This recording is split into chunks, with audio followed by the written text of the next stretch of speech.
मीरपुर नाम के शहर में तेजस अपनी पत्नी नीरू के साथ रहता था। पति पत्नी दोनों ही नौकरी करते थे। एक दिन तेजस गांव अपनी माँ के पास फोन करता है। हेलो, प्रणाम माँ। जीते रहो माँ, तुम दादी बनने वाली हो हैं? अरे वाह, ठीक है बेटा, मैं कल ही आती हूँ। जब माँ जी शहर पहुंची तो बेटे बहू ने बहुत अच्छे से स्वागत किया। लीजिए माँ जी, चाय। अरे गर्मा गर्म पकोड़े ले आओ माँ के लिए। नीरू रसोई में गई और 2 मिनट में ही पकोड़े ले आई। जी ये लीजिए। बहू जादू से बनाए हैं क्या? अभी तो रसोई में गई थी। यम्मी।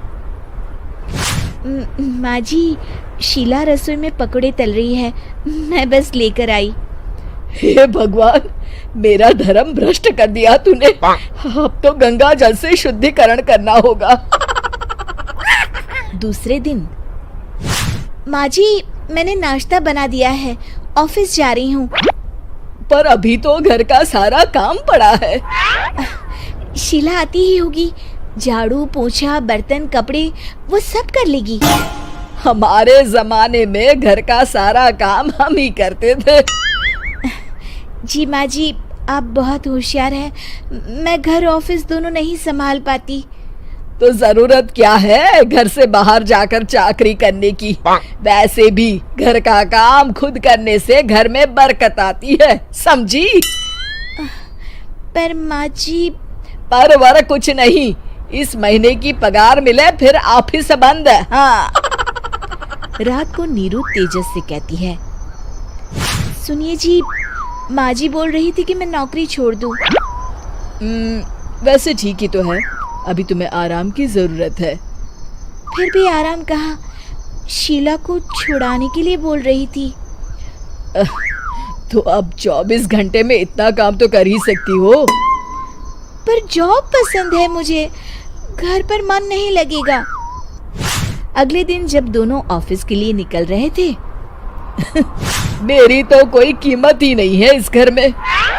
माँ जी, आजकल महंगाई बहुत है, रहन सहन भी बदल गया है, दोनों नौकरी करते हैं तभी ठीक रहता है। अच्छा, तू कहना क्या चाहती है? मेरा बेटा तुझे बिठा के खिला नहीं सकता? तू ही इस घर का खर्च चला रही है, हैं? नहीं माँ जी, मेरा वो मतलब नहीं था। मतलब खूब समझती हूँ, ये बाल धूप में सफेद नहीं किए मैंने। हाँ। अब तो ये रोज का काम हो गया था। तेजस भी रोज की झिकझिक से परेशान हो गया था।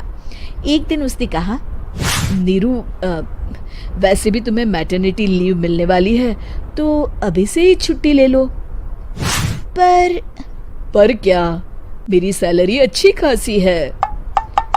आखिर नीरू ने रिजाइन कर दिया। जब बच्चा हुआ तो घर में सब बहुत खुश हुए। कुछ दिनों बाद तेजस फाइल देख रहा था। क्या हुआ तेजस, कुछ परेशान लग रहे हो? हाँ, वो हमारी जितनी सेविंग्स थी वो तो हॉस्पिटल में और छठी के फंक्शन में खत्म हो गई है नीरू। और अभी वैसे मंदी चल रही है तो मैं बोल रही थी कल मुन्ना को हेपेटाइटिस का टीका लगवाना है। नीरू, क्या पोस्टपोन नहीं कर सकते? नहीं जी, बिल्कुल नहीं।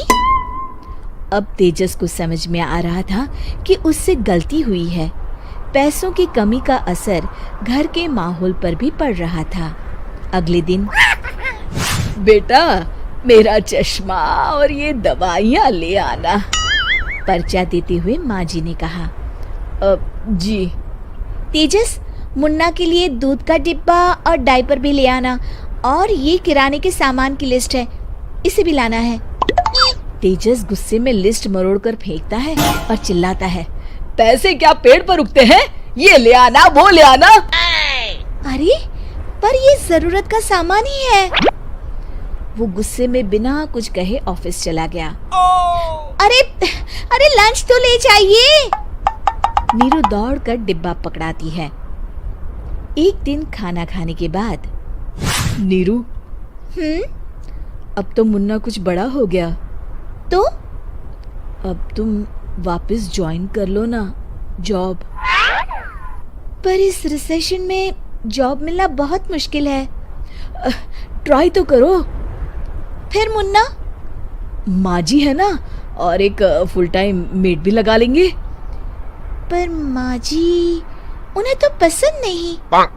तभी माँ जी वहाँ आ जाती है और प्यार से नीरू के सर पर हाथ फेरते हुए बोलती है, अब मेरी समझ में आ गया बहू, पहले के और अब के समय में अंतर है। तुम काम शुरू करो, मुन्ना की जिम्मेदारी मेरी। मेरी प्यारी माँ जी। ये कहकर नीरू उनके गले लग गई। शिक्षा, परिवर्तन संसार का नियम है, हमें भी समय के साथ चलना चाहिए। उम्मीद है कि आपको हमारी ये कहानी पसंद आई होगी। कृपया हमारे चैनल को सब्सक्राइब करें और सभी अपडेट्स के लिए बेल आइकन जरूर क्लिक करें। और हाँ, वीडियो लाइक और शेयर करना मत भूलिएगा। Bye bye.